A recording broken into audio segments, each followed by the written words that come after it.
السلام عليكم ورحمة الله وبركاته. marka hore waxaan u mahadcelinaynaa kulligeen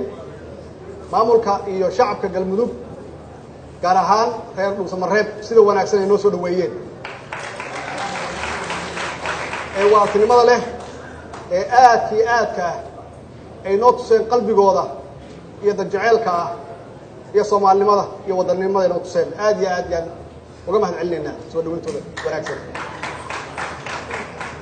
sidaas oo kale waxaan u mahadcelinaynaa maamulka iyo shacabka degmada Cadaado oo martigelisay maamulka galmudug qayb weyn ka qaadatay dib u heshiisiintii galmudug ay soo gaarsiiyeen heerkan aan maanta joogno aad iyo aad u mahadsanyihiin intaas kadib maanta waa maalin taariikhi ah waa maalin aan u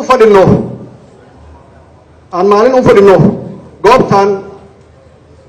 dhamaystirka dib u heshiisiinta ama heshiisiinta maamulka galmudug iyo ahlu sunna wa jamiica ee lagu saxiixay magaalada Muqdisho sanadkii la soo dhaafay December 7 soo raali ahaa 7 December 2017 sanadkii la soo dhaafay waa maalin reer galmudug ay ka baxayeen kala qaybsanaanshaha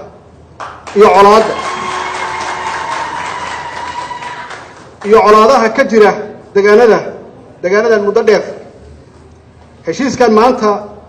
waxay muujinaysaa inay tahay guul kulli u soo hoyatay kaliya ma aha galmudug ee ummadda Soomaaliyeed